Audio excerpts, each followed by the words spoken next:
اللہ نے میرے نبی کو خاندانی طور پر وہاں پہنچا جہاں کو نہیں جا سکتا. پھر آپ کی ذات کو اتنا حسن بخشا. ایک آدمی بات حسن کی کرے، آپ کالا کلوٹا بیٹھا ہوئے تو گل جڑ دی کوئی. تو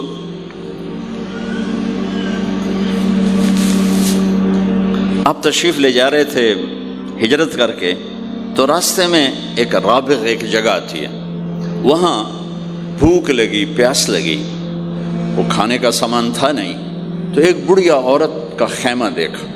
وہاں پہنچے تو کہا ماں جی کچھ کھانے کو ملے گا؟ میں نے کہا بیٹا قحط کا زمانہ ہے، کچھ نہیں ہے. تو ایک مریل بکری کھڑی تھی وہاں، بالکل چمڑت ہڈی. ہم نے کہا میں اس سے دودھ نکال لوں؟ ان کا بیٹا یہ تو بن بیاہی بکری ہے اور ماس اس کے اوپر نہیں ہے، یہ کیا دودھ دے گی؟ کب آپ اجازت دو. ان کا لہلا چونکہ غیر فطری کام ہو رہا تھا تو لہٰذا اس نے آپ کو غور سے دیکھا کہ یہ کون ہے جڑے ایو جی بکری جو دودھ کڈو ہے. لہٰذا آپ کیسے دیکھنے لگی. تو آپ نے بکری کو کھینچا اور اس کے تھنوں کو ہاتھ لگایا، وہ نیچے لٹک گئے اور ایک پورا ڈول دودھ سے بھر دیا. بکری سے یہ گلاس بھی نہیں بھرتا بکری کے دودھ سے، لیکن وہ پورا ڈول بھر دیا. اپنے تینوں ساتھیوں کو پلایا، پھر خود پیا، پھر دوبارہ دودھ نکال کے پورا ڈول بھر کے اس اماں کو دیا، چلے گئے. بکری کی عمر 7 سال ہوتی ہے، 7 سال تک زندہ رہتی ہے، ذبح نہ کریں مر جاتی. یہ بکری 22 برس زندہ رہی اللہ کے نبی کے ہاتھ لگنے کی برکت سے. 22 برس اس بکری نے عمر پائی. جب شام کو اس کا خامد آیا، وہ کہنے لگا اے دودھ کتھوں ہے؟ وہ کہنے لگی ایس بکری چو ازا گیا کملی ہو گئی، اتھو دودھ کتھوں آ گیا؟ ازا گیا اسے چو آیا ہے، ازا گیا اپنی عقل دا علاج کرو، یہ کتھوں آ گیا؟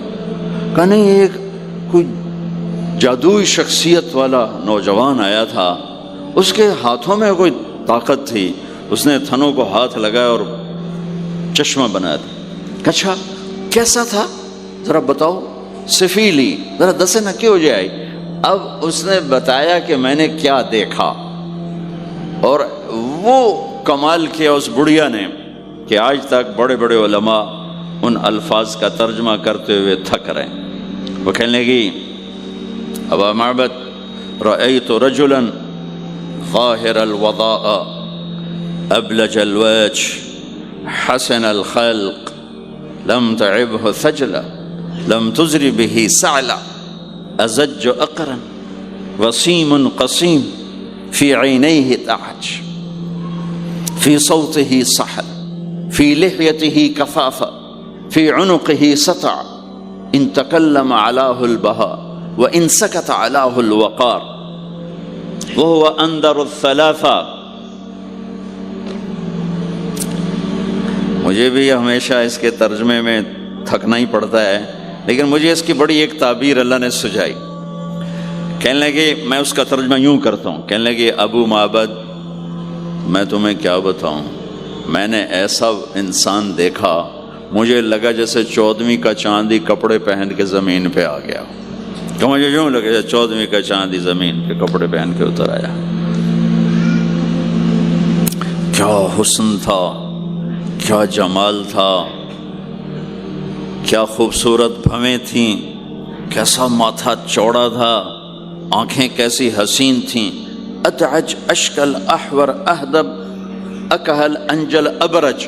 میرے نبی کی آنکھوں کے بارے میں 7 الفاظ آتے ہیں، 7 جو میں نے ابھی دہرائے، اور ان 7 کا ایک ترجمہ ہے کہ کائنات میں ایسی آنکھ اللہ نے کسی کو نہیں عطا فرمائی، ایسی خوبصورت آنکھیں اللہ نے عطا فرمائی آپ کو. کہ آواز میں جادو تھا، آواز میں جادو تھا، آواز دل کو پکڑتی تھی. گردن لمبی خوبصورت تھی، چہرہ 14ویں کے چاند کی طرح چمکتا تھا، اور براق الثنایا دانت ایسے خوبصورت تھے، مسکراتے تھے تو دانتوں سے نور نکلتا دکھائی دیتا تھا، جب بولتے تھے تو نور چھا جاتا تھا. چپ ہوتے تھے وقار چھا جاتا تھا، خوبصورت سیاہ کالے بال تھے، نیم گھنگریالے بال تھے، پیٹ نہیں نکلا ہوا تھا، بال نہیں اڑے ہوئے تھے، سیدھا وجود تھا، سیدھا۔ کتنے ہمارے معاشرے کے لوگ ہیں، آپ سجے پاسے بیٹھے ہوں جن پیٹ کھبے پاسے گئے ہوں، پیٹ کھبے پاسے ہوں آپ سجے پاسے ہوں۔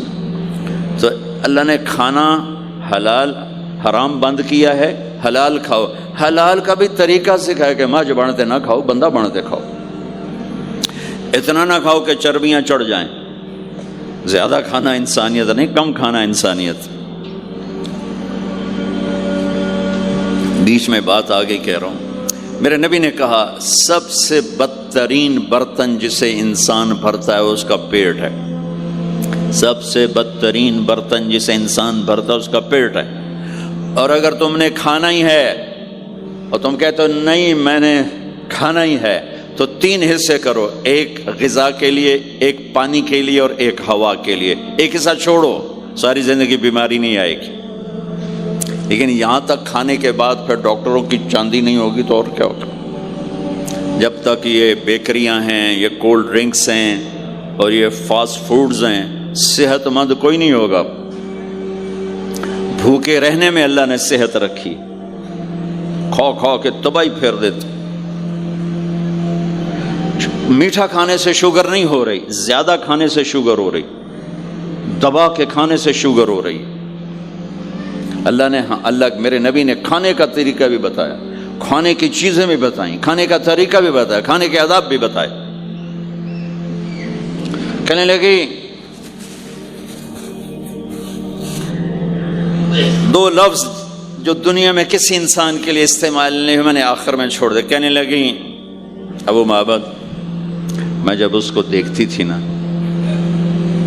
تو میرے دیکھنے کی طلب اور بڑھ جاتی تھی، پھر جب دیکھتی تھی طلب اور بڑھ جاتی تھی۔ وہ جب تک کھڑے رہے میری آنکھ نہیں بھری۔ وسیم وسیم وسیم۔ ابو معبد میں جدھر سے دیکھتی تھی حسن ان کا غلام تھا، ہاتھ جوڑ کے کھڑا تھا۔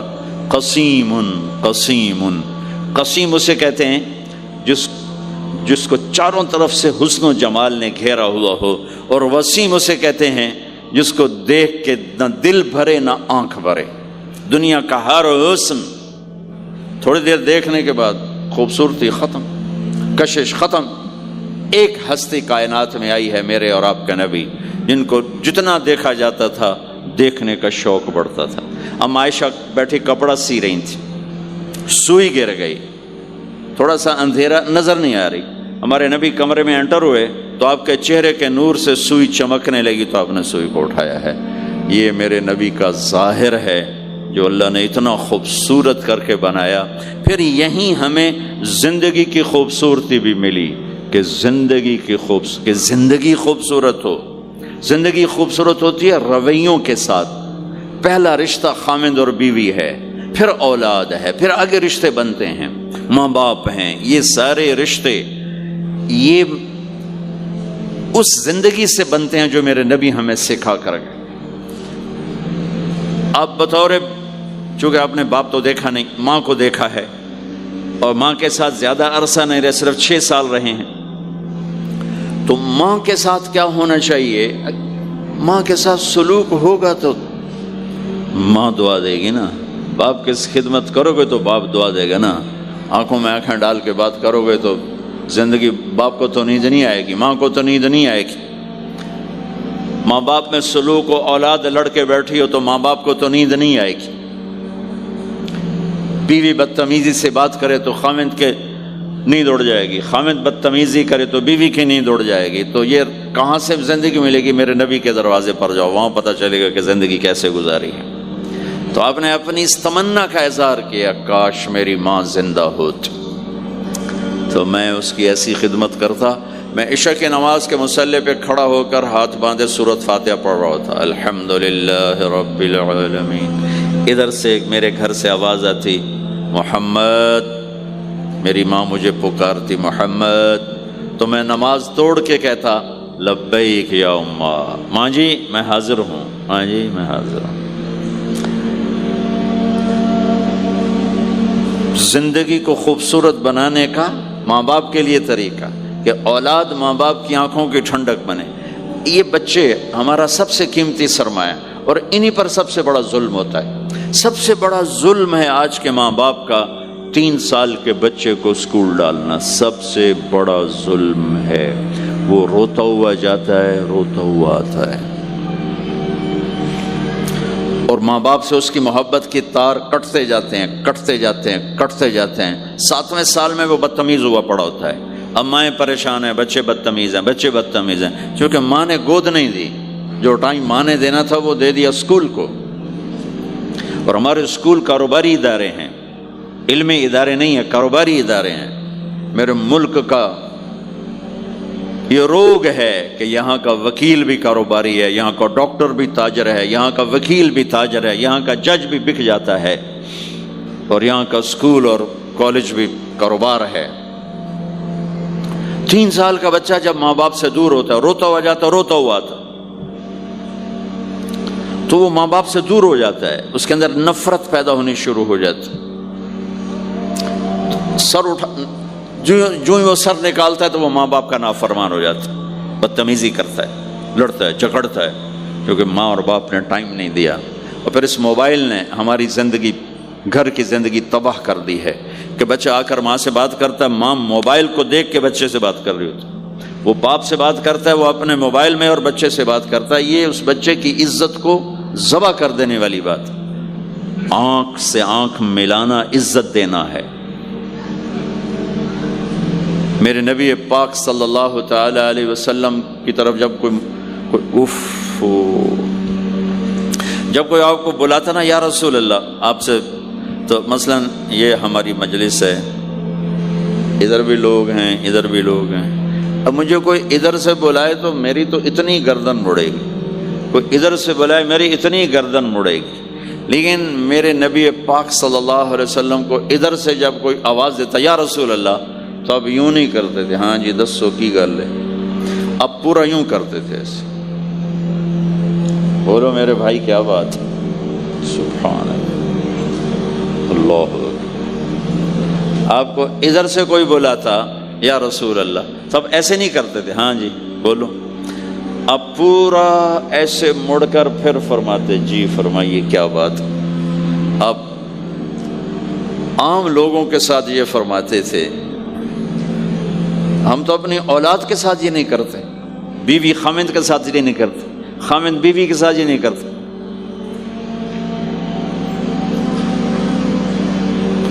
تو وہ ایک گیپ پیدا ہو جاتا ہے، ایک فاصلہ پیدا ہو جاتا ہے. تو میرے نبی نے بتایا کہ ماں باپ کے ساتھ کیا کرنا ہے. کہ میری ماں ہوتی تو میں نماز ہی توڑ دیتا اس کے لیے. حج کا سفر 70,000 کا مجمع تقریباً جمع ہو چکا ہے ابوا پہنچتے پہنچتے، اور آپ ایک دم اونٹنی کا رخ موڑو پہاڑوں میں چلے گئے. میری زندگی سفروں میں گزری ہے، ان میں خوبصورت ترین سفر میرا وہ ہے جو میں نے حضرت اماں آمنہ کی قبر پہ حاضری تھی. پہاڑوں کے اندر آپ اندر تشریف لے گئے، مجمع بھی ساتھ ہو گیا. کدھر جا رہے ہیں؟ اونٹنی کو بٹھایا. پہاڑ ہے کچھ 40-50 فٹ اونچا، اس کے اوپر قدرتی ایسے ایک پلین بنا ہوا ہے جیسے اللہ نے پہلے سے سنبھال کے رکھا ہوا تھا. اب تو انہوں نے قبر کا نشان مٹا دیا ہے. تو ماں کی قبر کے سرہانے تشریف لے گئے اور گھٹنے اٹھائے، ہاتھ یہاں رکھے اور سر گھٹنوں میں دیا ایسے. یہ پوزیشن ہے چھوٹے بچے کے رونے کی. جب وہ رونا چاہتا ہے تو پھر اپنے پاؤں اٹھا کر یوں کر دیتے. پھر اس کے بعد آپ ایک معصوم بچے کی طرح روئے، اور اتنا روئے کہ آپ کی ساری داڑھی آنسوں سے تر ہو گیا، آپ کا احرام تر ہو گیا، اور اپریل کی دھوپ تھی. اور آپ نے فرمایا میں آج رات یہیں قیام کروں گا. میں وہاں گیا ہوں، وہاں 2 آدمی نہیں ٹھہر سکتے. میرے نبی نے کہا میں یہیں ٹھہروں گا. آگے کوئی 6-7 میل دور انتظام تھا حاجیوں کے اس قافلے کے ٹھہرنے کا. کچھ لوگ چلے گئے ہوں گے، لیکن آپ نے وہ رات اپنی ماں کے سرہانے گزاری۔ اور میں جب وہاں پہنچا تو مجھے چونکہ سیرت پڑھی تھی تو مجھے چشم تصور میں وہ نظر آ رہا تھا، حضرت آمنہ کی عمر صرف 25 برس تھی اور ہارٹ اٹیک ہوا اچانک، بولا نہیں جا رہا، اور اللہ کے نبی ماں کو دیکھ کے گھبرا رہے ہیں کہ کیا ہوا، 6 سال کا بچہ پہلی موت دیکھ رہا ہے، وہ بھی ماں کی۔ تو مجھے ہارٹ اٹیک ہوا تو بولا نہیں جاتا، بلا رہے ہیں بولا نہیں جا رہا، آواز نہیں نکل رہی، تو بلا رہے ہیں ام ایمن بھی ساتھ ہے، آواز نہیں نکل رہی، لیکن بجھنے سے پہلے شمع کے جو بھڑکتی ہے 2 لفظ بولے، کل حی میت و کل جدید بال وقد ولدت طہرا، میرے بچے ہر جوانی ڈھلتی ہے اور ہر زندگی موت کا نوالا بنتی ہے، مجھے لگتا ہے میرا وقت آ گیا ہے، لیکن میں ایک ایسے بچے کو چھوڑ کے جا رہی ہوں جو ساری دنیا کو پاک کر دے گا، پاکیزہ چھوڑ کے جا رہے ہیں۔ تو پتھروں میں ہی دبایا، کوئی کھودنے کا تو انتظام ہی نہیں تھا، تو جب پہاڑ سے نیچے اترے تو اللہ کے نبی نے ایک دم ہاتھ چھڑایا، دوڑ لگائی اور پھر پہاڑ پہ چڑھ گئے۔ تو ام ایمن آپ کی ماں ہے، دودھ پلا، 8 عورتوں نے میرے نبی کو دودھ پلا، ان میں ایک ام ایمن بھی۔ وہ جب پیچھے گئیں تو ایسا منظر تھا جس کو دیکھ کر شاید زمین بھی رو رہی ہوگی اور آسمان بھی اور ابوا کے پہاڑ بھی۔ آپ ماں کی قبر پر ایسے لپٹ ہوئے اپنے سینے کو پتھروں کے ساتھ اور یوں دونوں ہاتھوں سے پتھر لیے ہوئے تھے۔ جب آپ ام ایمن قریب آئیں تو آپ سنا تو آپ فرما رہے تھے، ماں جی آپ کے سوا تو میرا کوئی نہ تھا، آپ بھی مجھے چھوڑ کے چلی گئیں، میرے لیے اب کس کی گود ہے؟ تو ام ایمن رضی اللہ عنہ نے اٹھانا چاہ کے، بیٹا اٹھو، تو آپ نے انکار کر دیا، تو ام نے کھینچ کے نیچے لائیں اور زبردستی لائیں اور اونٹنی پر بٹھایا، اور آگے 2 راتوں کا سفر تھا، وہ سب میرے نبی کے خاموش آنسوؤں سے آپ کا گریبان تر ہوتا گیا، اور آگے نہ کوئی خالہ ہے، نہ کوئی اور آسرا ہے، نہ باپ ہے، باپ اور ماں ہی بڑا سہارا ہوتے ہیں۔ دادا نے کفالت میں لیا 8 سال کی عمر میں، ان کا بھی اللہ ان کو بھی اپنے پاس بلا لیا۔ تو وہ سارا منظر میرے سامنے گھوم رہا تھا، اوپر سے سورج ڈوبنے والا تھا، تو وہ عجیب کیفیات تھے، وہ میں بیان نہیں کر سکتا ہوں کہ اللہ کی قسم اگر آپ اور میں زندگی کو خوبصورت بنانا چاہتے ہیں تو اپنے نبی کی زندگی کو سیکھنا ہوگا، ان بچوں کو سکھانا ہوگا۔ ہم نے کوئی کاروباری کام نہیں کیا کہ ہم اس سے کوئی کاروبار کر رہے ہیں، کوئی پیسہ کما رہے ہیں، حاشا وکلا حاشا وکلا۔ ہماری یہ نسل ان کے ساتھ کاروبار کر رہا ہوں کہ یہ پروان چڑھیں اپنے نبی کی محبت کے ساتھ، یہ پروان چڑھیں اپنے حبیب کے نقش قدم پر چلنے کے ساتھ۔ ان کے اندر اللہ اس کے نبی کی محبت، ہر بچے بچی کے اندر اللہ نے اپنے اور اپنے حبیب کی چپ ڈال دی، اس کو نکالا نہیں جا سکتا۔ میں اس کو ایکٹیویٹ کرنا چاہتا ہوں کہ اللہ کرے ان کے جذبے اللہ کے نبی کے ساتھ جڑ جائیں، پھر ماننا آسان ہو جاتا، پھر اطاعت آسان ہو جاتی۔ جب محبت نہیں ہوتی تو اطاعت نہیں آتی۔ تو میرے بھائی بہنوں، زندگی کی خوبصورتی کا تعلق میرے نبی والے خوبصورت اخلاق کے ساتھ۔ پھر آپ نے بیویوں کے ساتھ کیا سلوک کیا؟ 2 مہینے چولہا نہیں جلتا، 2 مہینے کھانے کو کچھ نہیں ملتا، اور ہر بیگم قربان ہے، فدا ہے۔ 2 مہینے جس عورت کے گھر میں چولہا نہ جلے وہ خامند کا کیا حشر کرے گی؟ اور میرے نبی کے گھر میں 2 مہینے چولہا نہیں جل رہا ہے، خود بھی بھوک برداشت کر رہے ہیں، بیگمات بھی بھوک برداشت کر رہے ہیں۔ ایک رات حضرت عائشہ کے ساتھ لیٹے ہوئے تھے ایک ہی چارپائی پر، تو آپ کبھی یوں کروڑ بدلتے کبھی یوں کروڑ بدلتے، پھر ایک دم آگے بڑھے اور چارپائی کی لکڑی کے اوپر ایسے پیڑ کو ٹیک کر نیچے جھک گئے۔ تو عائشہ اٹھ کے بیٹھ گئے، یا رسول اللہ کیا ہوا؟ آپ سیدھے ہو کر فرمایا، عائشہ بھوک بڑی لگی۔ جس کے ہاتھ میں جنت کی چابی ہو، جو میرے نبی کا، میرے اللہ کا محبوب اور حبیب ہو، جس سے پردے ہٹا کر میرا رب کلام کر چکا ہو، جسے قاب قوسین او ادنا کا مقام دے چکا ہو، اور جس سے آگے مقام محمود پر بٹھانے والا ہو، اور جس کی شفاعت سے جنت کا دروازہ کھلنے والا ہو۔ عائشہ بھوک بڑی لگی تو عائشہ رونے لگی کہ یا رسول اللہ آپ اللہ سے بات کیوں نہیں کرتے ہیں؟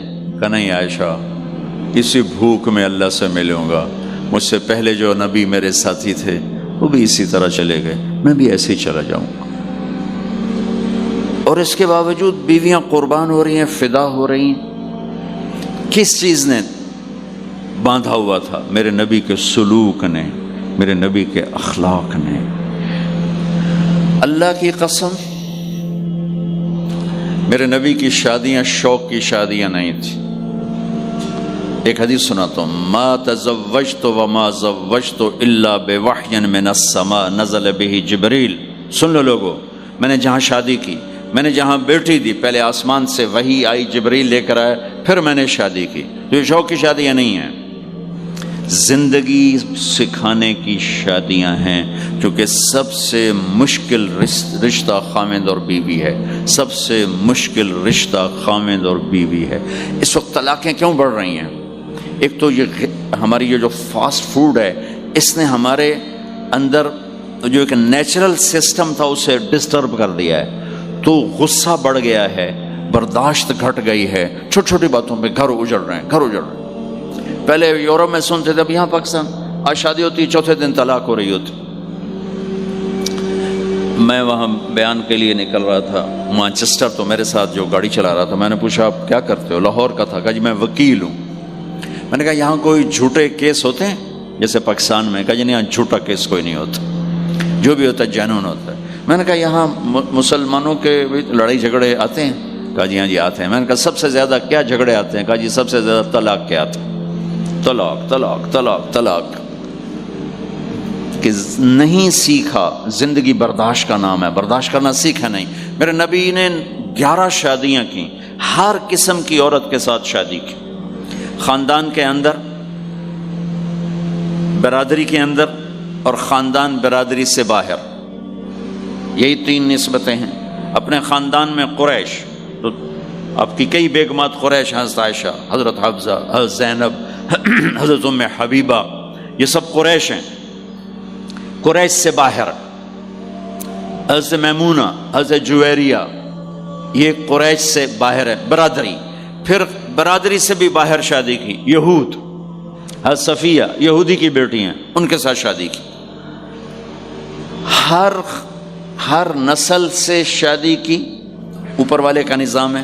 اپنے سے مالدار حضرت خدیجہ، اپنے برابر ام سلمہ، ام حبیبہ، اپنے سے کم فخر میں جویریہ، صفیہ، اپنے سے غربت کے ساتھ نہیں۔ عمر سے بڑی کے ساتھ شادی کی، حضرت خدیجہ۔ ہم عمر کے ساتھ شادی کی، حضرت سودا۔ عمر سے کم سے شادی کی، حضرت عائشہ۔ بیوہ سے شادی کی، حضرت خدیجہ۔ مطلقہ سے شادی کی، حضرت زینب۔ کماری سے شادی کی، حضرت عائشہ۔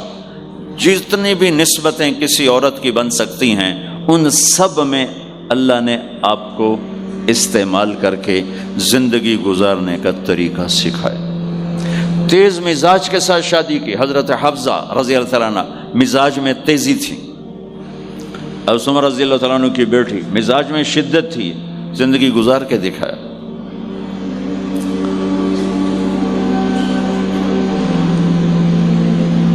ایک آپ کو حدیث سناتا ہوں، اللہ کی قسم صرف ہمیں سکھانے کے لیے۔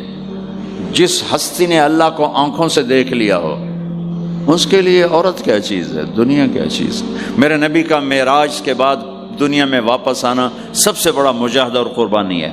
جنت میں اللہ ہمیں نصیب کر، جب اللہ کا دیدار ہوگا تو اس کے بعد اللہ کی قسم جنت والوں کو جنت بھول جائے، عورتوں کو خامد بھول جائیں گے، خامدوں کو بیویاں بھول جائیں گی، اور جنت کی ہر نعمت بھول جائے گی، صرف اللہ کو دیکھنے میں گم ہو جائیں گے۔ اور میرے نبی اپنی آنکھوں سے اللہ کو دیکھ کر آئے ہیں، ٹھیک ہو گیا۔ اب ایک حدیث سنو، عائشہ مجھے جب سے پتہ چلا ہے نا کہ تو جنت میں میری بیوی ہے، تو میرے لیے تو مرنا ہی آسان ہو گیا ہے۔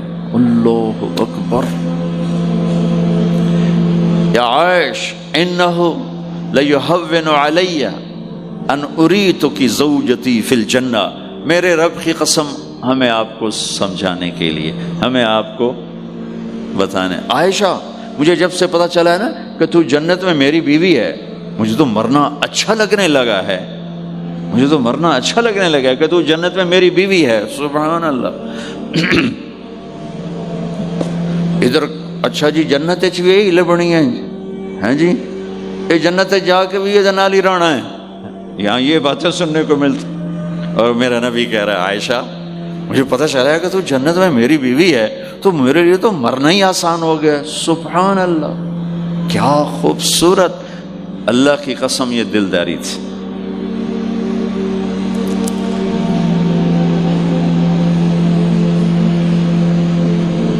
سب سے مشکل رشتہ خامند اور بیوی ہے، سینکڑوں آیات اس کے لیے اللہ نے اتاری، ماں باپ کے لیے چند آیات، اولاد کے لیے چند آیات، بہن بھائیوں کے لیے چند آیات ہے، خامند اور بیوی کے لیے قرآن پڑھا پڑا ہے، پوری سورت اتاری ہے، اور سینکڑوں آیات اتاری، چونکہ ایک اس رشتے کی اہمیت، ایک اس کی نزاکت اور کمزوری کہ کوئی رشتہ ٹوٹتا نہیں سوائے خامند اور بیوی کے۔ میں ماں کا بیٹا ہوں، باپ کا بیٹا ہوں، اچھا ہوں یا برا ہوں، انہی کا ہوں، میرا نسب میری نافرمانی سے بدل نہیں سکتا، میں اللہ بخش کا بیٹا ہوں، میرا یہ نسب بدل نہیں سکتا، اچھا ہوں یا برا ہوں، اللہ ان کی قبر روشن کرے۔ خامند اور بیوی کا رشتہ ایک بول پہ ٹوٹ جاتا ہے، ایک بول پہ ٹوٹ جاتا ہے، اس لیے اس کو بچانے کے لیے آیات آیات آیات، اور میرے نبی کی شادیاں کہ کس طرح ایک گھر کو لے کے چلتے ہیں، کس طرح ہر مزاج کی عورت کے ساتھ سلوک کرتے ہیں۔ جہاد کا سفر، کاروباری سفر نہیں، میرے نبی کا، اور چلنے لگے، اعلان ہوا کوچ کرو، سب نے سواریاں کس لیں، سامان کس لیا، یوں چلنے کا حکم ہو رہا ہے، اور حضرت عائشہ رضی اللہ نے اپنا یوں دیکھا، اونٹنی پہ بیٹھ گئی تھیں، ہار کوئی نہیں، یا رسول اللہ میرا تو ہار کوئی نہیں، میرا ہار گم ہو گیا ہے، میرا ہار تلاش کریں ہم پھر چلیں گے۔ تو میرے نبی کہتے تو وڈی آئی نواب زادی، میں جہاد تے بہ جانا تینوں ہار دی پائے گی، چل اگو لگ۔ میرے نبی نے کہا چلو بھائی عائشہ کا ہار تلاش کرو۔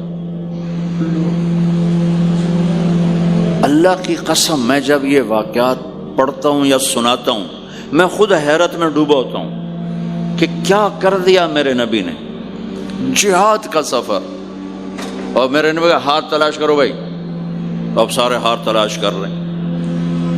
کچھ دن چھپ گیا اور ہار کی تلاش تو بند ہو گئی اور سفر بھی بند، چونکہ اندھیرے میں کہاں جائیں گے، اور آپ کے ماتھے پہ شکن، عائشہ تیری وجہ سے ساری مصیبت ہے، اللہ دے بندی تو ہار دے مگر پہ گئی، کیڑی گل ہے ہار دی، ایک لفظ نہیں فرمایا، سارے قافلے نے قیام کیا۔ عشاء تک تو پانی تھا وضو کا، پانی ختم ہو گیا، عشاء مغرب عشاء پڑی کٹھی تو پانی ختم ہو گیا، اب پانی ختم ہو گیا تو فجر کی نماز آ رہی ہے، پانی کوئی نہیں ہے، تو سارے صحابہ نے ابو بکر پہ چڑھائی کی، ویکھے تیری دھی دے مگر ساڑے نال کی بنی، ہن اسی نماز کی میں پڑھنی ہے، پانی تو ہے نہیں تو وضو کی میں کرنا ہے۔ اب ابو بکر کو غصہ چڑھا، اس ایک دم، وہ تو باپ تھے، وہ گھس گئے خیمے میں، آگے دیکھا تو اللہ کے نبی اما عائشہ کی گود میں سر رکھ کے سوئے ہوئے تھے، اور اما جی ایسے بیٹھی تھی، آپ کو سارا دیکھ رہی ہوں، اب بولیں تو خطرہ ہے آنکھ کھل جائے گی، اور غصہ بھی چڑھا ہوا ہے، باپ بھی ہیں، تو اب مجھے دیکھو کیا کر رہے تھے۔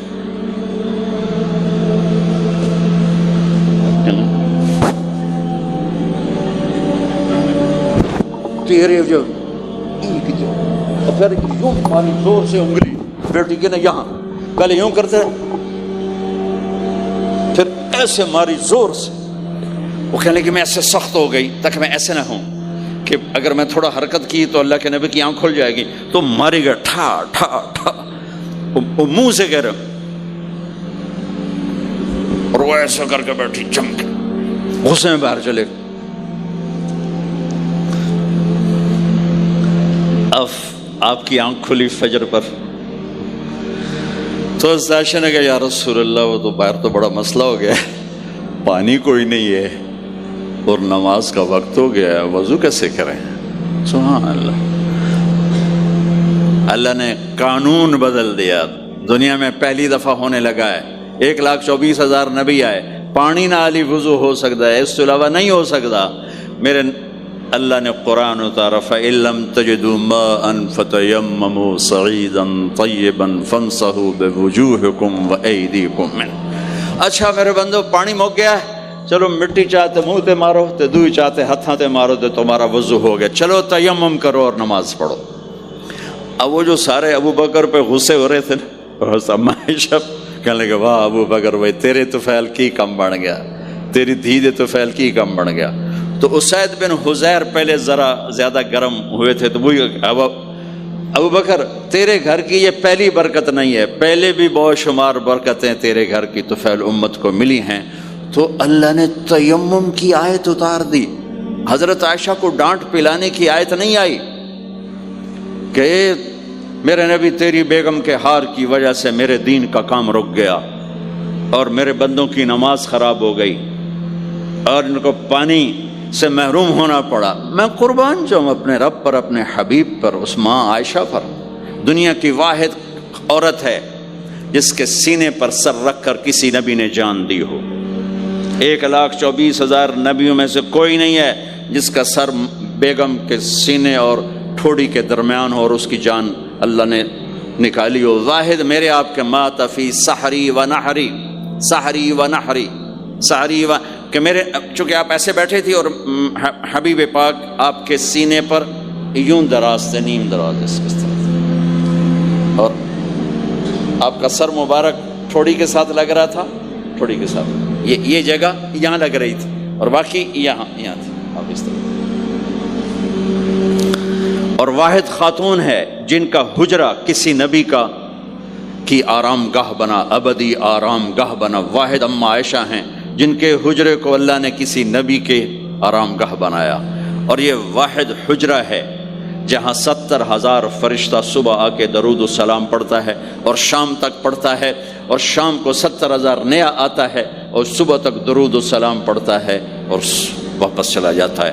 کائنات اللہ جب مسلمان دنیا سے مٹ جائیں گے، مسجد نبوی مٹ جائے گی، بیت اللہ مٹ جائے گا، مدینے کی ایک اینٹ باقی نہیں بچے گی، مکہ کتنے بڑی بڑی بلڈنگیں، ایک اینٹ باقی نہیں بچے گی، اور وہاں سے گزرتے ہوئے لوگ کہیں گے لگتا ہے اتنے کدی آبادی ہوئے گی، ایتھے لگتا ہے کدی آبادی ہوئے گی۔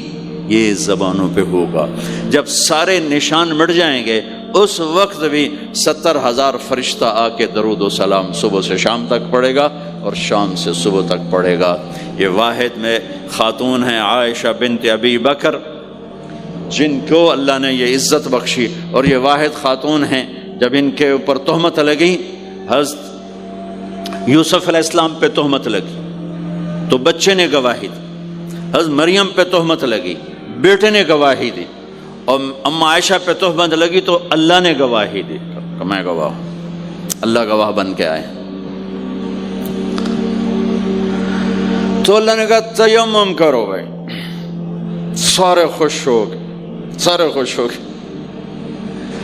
تو حضرت عائشہ نے کہا یا رسول اللہ اب میرا ہار چھوڑ دیں، اب چلیں۔ تب آپ نے کہا چلو بھائی کوچ کرو۔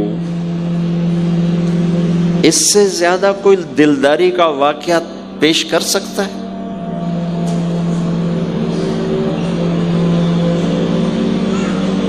سبحان اللہ۔ اور جب اونٹنی کو اٹھایا گیا وہ ہار کا دھاگا ٹوٹا اور پھسل کے اونٹنی کے نیچے چلا گیا، وہ سارے کھبے سجے ویندے رہ گئے، ہار نیچے پڑا تھا۔ جب اونٹنی کو اٹھایا تو ہار نیچے سے نکلا، تو صاحب نے کہا لے بھی عائشہ اے تیرا ہار بھی لب گیا۔ یہ دلداری ہے میرے نبی کی، یہ ہمیں سکھایا۔ کہیں عورتوں کی بدتمیزی بھی انتہا کو پہنچی ہوتی ہے اور وہ اپنے گھر اجاڑ دیتی ہیں اپنی زبان کی شدت کی وجہ سے، اپنی بد اخلاقی کی وجہ سے، لیکن کوئی زیادہ معاملہ مردوں کی طرف سے خراب ہوتا ہے تو شریعت نے بھی اس کو زیادہ بیان کیا اور میرے نبی نے بھی اس کو اجاگر کیا۔ اور میرے نبی کی آخری تقریر، آخری خطبہ حجۃ الوداع کا، صرف ایک رشتے کو بیان کیا، صرف ایک رشتے کو بیان۔ ہم کتنے رشتوں میں جکڑے ہوئے ہیں، ماں باپ، بہن بھائی، چاچا تایا، خالہ خالو، دادا دادی، نانا نانی، ساس بہو، کتنے ہم رشتوں میں جکڑے ہوئے ہیں۔ میرے نبی نے صرف ایک رشتے کا حق بیان کیا، استوصوا بالنساء خیرا، میں تمہیں تمہاری بیویوں کے بارے میں وصیت کر رہا ہوں، ان کے ساتھ اچھا سلوک کرنا۔ صرف ایک رشتے کو بیان فرمایا، چونکہ یہ بنیادی رشتہ ہے، یہاں سے خاندان بنتا ہے۔ جب یہ ٹوٹ جاتا ہے اور ہمارا جوائنٹ فیملی سسٹم ہے تو کہیں ساس توڑ رہی ہے، کہیں سسر توڑ رہا ہے، کہیں نندیں توڑ رہی ہیں، کہیں خود خامد اپنی بے وقوفی کی وجہ سے توڑ رہا ہے، کہیں بیوی اپنی حماقت کی وجہ سے اس رشتے کو توڑ رہی ہے۔ ایک عورت آئی، ایک لڑکی آئی، یا رسول اللہ میری شادی ہونے لگی، میرے خامد کا کیا حق ہے میرے اوپر؟ دونوں طرف کی میرے نبی نے زندگی سکھائی۔ میرے نبی نے فرمایا تیرے خامد کے جسم پہ پھوڑے نکل آئیں، پھوڑوں میں گندا پانی جمع ہو جائے، پیپ جمع ہو جائے، اور تو زبان سے چاٹ چاٹ کے اس کے زخموں کو دھوئے، تو بھی تو نے اپنے خامد کا حق ادا نہیں کیا ہے۔ دوسرا، لائف کو بیلنس کیا میرے نبی نے کہ ایک گھر کیسے چلتا ہے، وہ کس طرح خوبصورت بنتا ہے، وہ میرے نبی کے اخلاق ہیں۔ آپ سب سے ایک بات کرتا ہوں، برداشت کرنا سیکھ لیں، زندگی خوبصورت ہو جائے۔ صرف سارے اخلاق کو میں جمع کروں ایک لفظ میں، برداشت، اور اس کو شریعت میں صبر۔ صبر کرنا سیکھ لیں، زندگی خوبصورت ہو جائے گی۔ بچیاں ساس کی شکایت کر رہی ہوتی ہیں، کبھی خامند کی شکایت کر رہی ہوتی ہیں، کبھی اولاد ماں باپ کی شکایت کر رہی ہوتی ہے، کبھی اولاد ماں باپ کی شکایت کر رہے ہوتے ہیں۔ شکایتوں سے جہان بھرا پڑا ہے۔ آپ شکایتوں کو دفن کر کے ہونٹ سی لیں، صبر، آہ نہ کر لبوں کو سی، عشق ہے دل لگی نہیں، سینے پہ تیر کھائے جا، آگے قدم بڑھائے جا، یعنی زبان حال سے کہہ دے کہ ہاں ستائے جا۔ جو ستاتا ہے چپ ہو جاؤ، جو ستاتا ہے چپ ہو جاؤ۔ اللہ کی قسم آپ ایسی طاقت بنو گے کہ پہاڑ بھی راستہ دیں گے۔ صبر انسان کی سب سے بڑی طاقت، صبر انسان کی سب سے بڑی طاقت ہے، صبر انسان کی سب سے بڑی طاقت، الٹا کے رکھ دیتی ہے چیزوں کو۔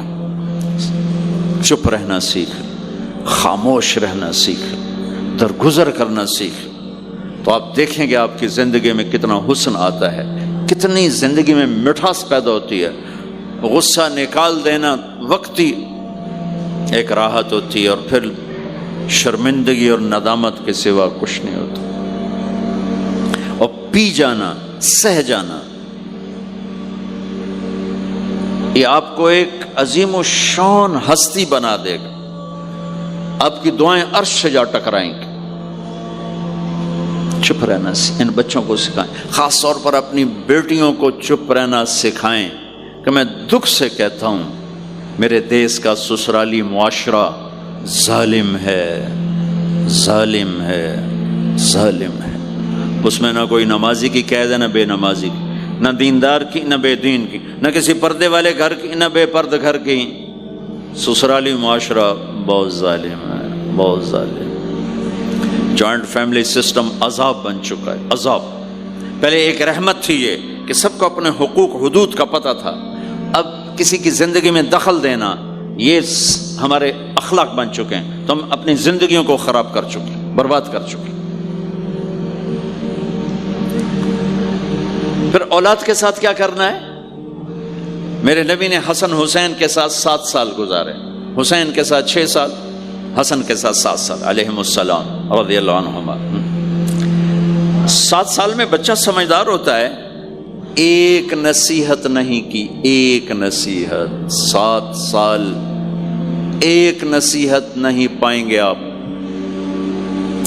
اتنے بڑے نبی، اتنا بڑا انسانیت کا بوجھ، اور روزانہ ٹائم نکال کے بچوں کے پاس آ کر بیٹھتے تھے، ان کے ساتھ کھیلتے تھے، کشتی کرتے تھے، اور بھائیوں کو لائن میں کھڑا کر دیتے تھے۔ تو حضرت جعفر جوانی میں شہید ہو گئے، ان کے بچوں کو، عون، عبداللہ، محمد، ان کے 3 بیٹے تھے، ان کو بھی بلا لیتے اور ایسے ان کو لائن میں کھڑا کر کے پھر ایسے بائیں پھیلا، ہاں بھائی آؤ بھائی مجھے پکڑو، کون ہے جو مجھے پہلے ہاتھ لگائے گا؟ کون ہے جو مجھے پہلے ہاتھ لگائے گا؟ وہ دوڑ لگاتے پانچوں کا پانچوں، کوئی سر پہ چڑھتا، کوئی کمر پہ چڑھتا، کوئی گود میں گرتا، اور میرے نبی بیٹھ کے مسکراتے۔ ایک مجھے بات یاد ہے، صرف ایک یاد، کہ حضرت امام حسن رضی اللہ تعالیٰ عنہ علیہ السلام، انہوں نے صدقے کی کھجور اٹھائی اور منہ میں ڈال لی، صدقے کا آیا تھا مال، تو ایک کھجور اٹھا کے منہ میں، تو ہم کہا بخ بخ بخ، تب نے منہ میں نا انگلی ڈال کے کھجور نکال لی کہ بیٹا ہمارے گھر پہ صدقہ جائز نہیں ہے، اس کو پھینک دو۔ بس یہ ایک بات مجھے اپنے نبی کی زندگی میں ملتی ہے، ٹائم دیا، محبت دی۔ کمال کی بات ہے نہیں، اتنی بڑی ہستی ہو اور بچوں کے لیے گھوڑا بنے کھڑے، آؤ بھائی آؤ بھائی، دونوں ہاتھ بھی ٹیک دیے، گھٹنے بھی ٹیک دیے، آؤ بھائی میری کمر پہ چڑھ جاؤ۔ ان کو کمر پہ چڑھایا اور پورے کمرے میں چکر لگا رہے ہیں، چکر لگا رہے ہیں، اور پھر ان سے کہہ رہے ہیں تمہارا اونٹ کیسا؟ اونٹ متیا سواری کو کہتے ہیں، لیکن عام طور پر متیا عربی میں اونٹ کے لیے بولا جاتا۔ تو پوچھتے بچوں تمہاری سواری کیسی ہے؟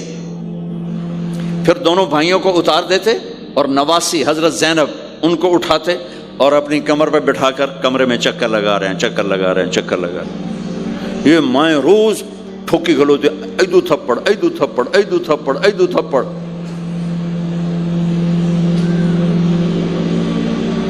ساری مائیں سکول ماسٹر بنی ہوئی ہیں، بٹھو کے جاؤ، ڈنڈے ماری جاؤ، بس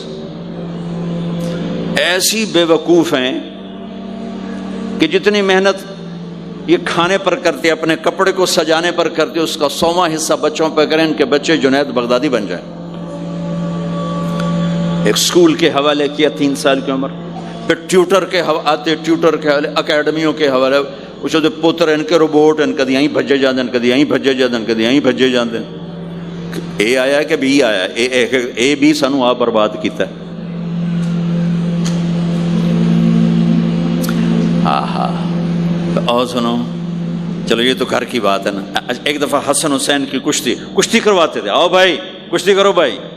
ایک دن کا واقعہ نہیں، یہ آئے دن کا واقعہ ہے، لیکن ایک واقعہ کہ حسن حسین کی کشتی ہو رہی، حسین چھوٹے تھے، حسن بڑے تھے، تو حسن دبا رہے ہوں گے حسین کو، تو آپ حضرت حسین کو شاباش شاباش حسین، ای ہے حسین، ای حسین، یعنی حسین زور لا، حسین زور لا، شاباش شاباش۔ اماں بول پڑی، فاطمہ جنت کی سردار، یا رسول اللہ آپ ساری شاباش حسین کو دیے جا رہے ہیں، حسن کو نہیں دے رہے۔ ہم نے کہا فاطمہ یہ جبریل میرے پاس کھڑا ہوا ہے، یہ بھی حسین کو شاباش دے رہا ہے، تو اس کے پیچھے میں بھی حسین کو شاباش دے رہا۔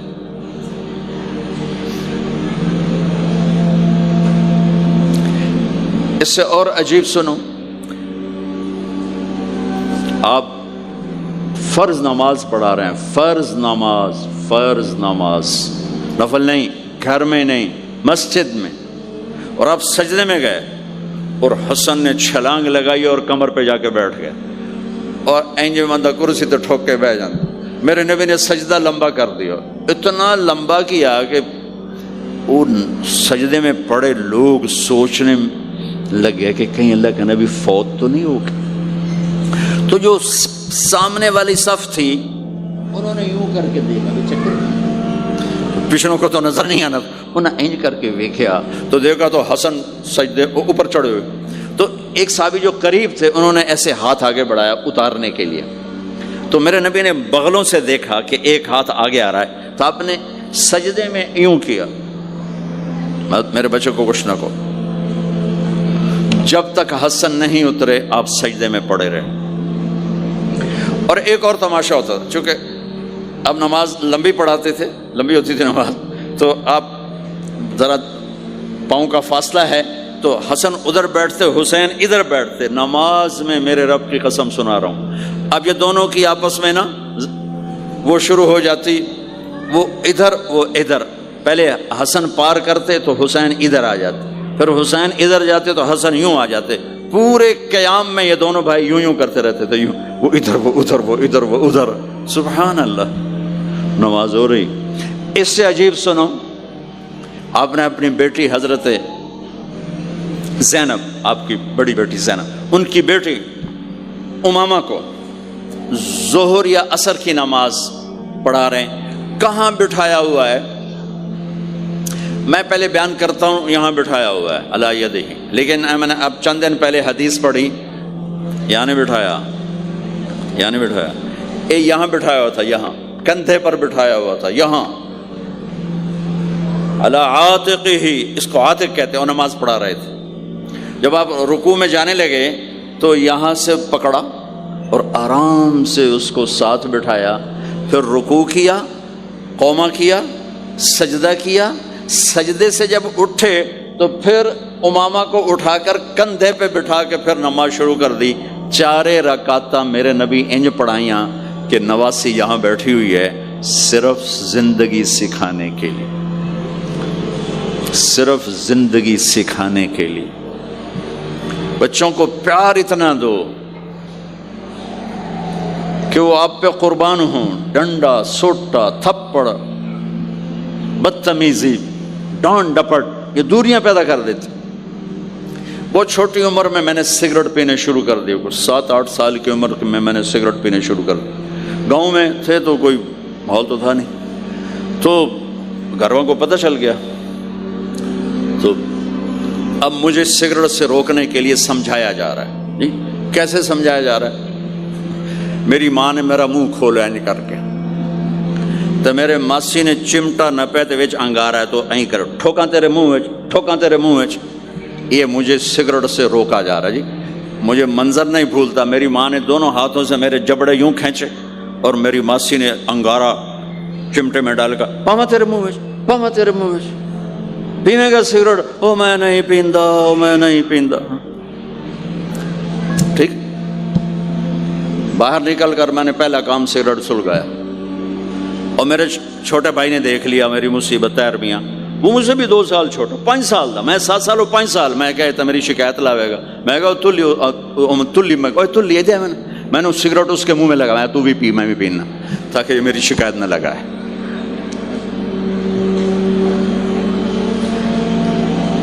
تو آج کے ماں باپ بڑے جاہل ہیں، ہم بڑے ایجوکیٹڈ ہیں، میں کہتا ہوں انتہائی جاہل ہیں، جنہیں بچے کو لے کے چلنا نہیں آتا، جنہیں رشتوں کی قدر نہیں، انہوں نے خاک پڑھا ہے، کاغذ کی ڈگریوں کو علم بنا کے پھرتے ہیں، جسے میرے نبی کی زندگی کا پتہ نہیں، اللہ کی قسم جانور سے بدتر ہے، جاہل ترین ہے جسے اپنے آقا کی زندگی کی خبر نہیں۔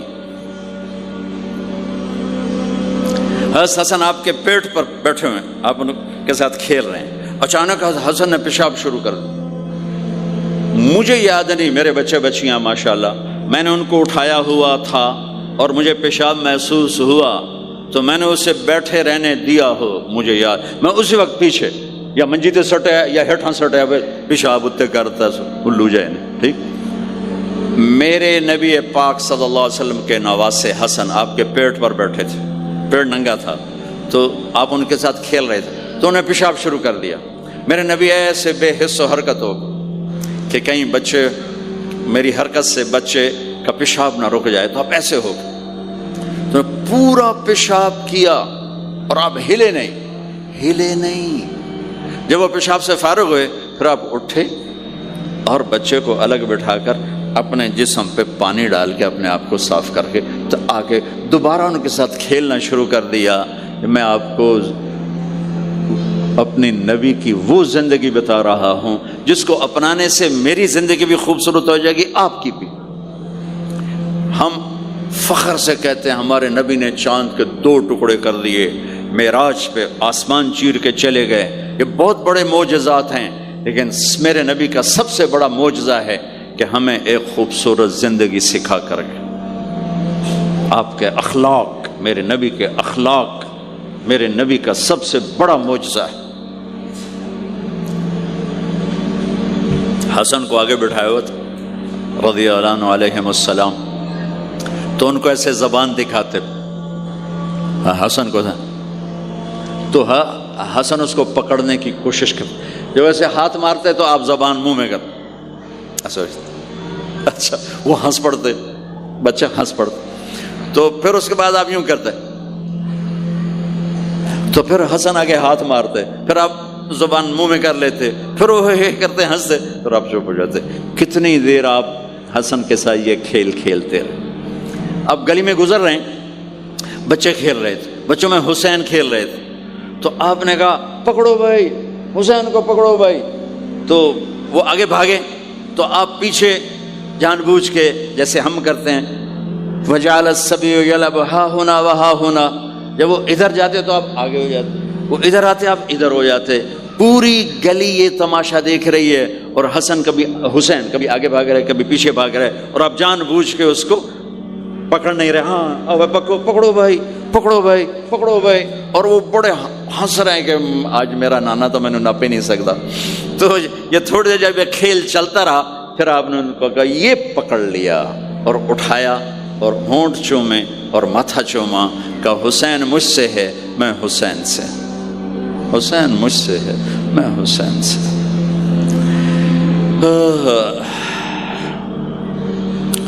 میرے بھائی بہنوں عزیزو، اسلام ہی تو خوبصورت زندگی سکھاتا ہے، وہی ہم نے بھلا دیا. کپڑے کیسے ہوں، ٹائی کیسی ہو، کوٹ کیسا ہو، گاڑی کیسی ہو، کھانا کیسا ہو، لباس کیسا ہو، سواری کیسی ہو، گھر کیسا ہو، ڈرائنگ روم کیسا ہو، میچنگ کیسے ہو، بھلا اس کو زندگی تھوڑا ہی کہتے ہیں. تو آپ سب سے کہتا ہوں کہ اپنے نبی کی زندگی اور سیرت کو پڑھیں، اس کو سیکھیں. یہ تبلیغ کا کام ایک عملی محنت ہے، سیکھنے. ان بچوں پر محنت کر رہے ہیں کہ اللہ کرے یہ پروان چڑھے تو ان کے اندر اللہ اس کے رسول کا پیار ہو، تو پھر یہ خود ہی چلنا شروع کریں گے. یہ میں نے سیرت کی چند جھلکیاں، چونکہ آپ پوری فیملیز بیٹھی ہوئی ہیں، اور فیملیز کے رشتوں میں ماں کا رشتہ، باپ کا رشتہ، بیوی کا رشتہ، خامند کا رشتہ، اولاد کا رشتہ، یہ چند بڑے رشتے ہیں. اسی کو میں نے آپ کے سامنے پیش کر دیا ہے کہ اس کو سیکھنا پڑتا ہے، اس کے لیے اپنے ذات سے لڑنا پڑتا ہے، تب جا کر زندگی میں حسن اور کمال پیدا ہوتا ہے. میری بات یاد رکھیے گا، کبھی زندگی کو خوبصورتی چیزوں سے نہیں ملتی، زندگی کی خوبصورتی میرے نبی والے پیارے اخلاق کے ساتھ. جس کو یہ مل گئے اس کے گھر میں 14ویں کا چاند ہر وقت چمکے گا، اور نصف النہار کا سورج ہر وقت چمکے گا. جس کے اخلاق بگڑ گئے ان کی دن بھی رات بن جائیں گے اور رات بھی رات بن جائے گی. اللہ اس نسل کو آپ کی آنکھوں اور ہماری آنکھوں کی ٹھنڈک بنائے، اور ایسے ہماری اس محنت کو قبول فرمائے. کر کر یاد سجن نوں کھاندے،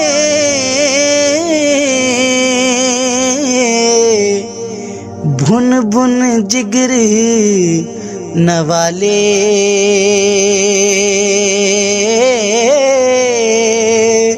شربت وانگ پیارے ہتھوں، پیون زہر پیالے، شربت وانگ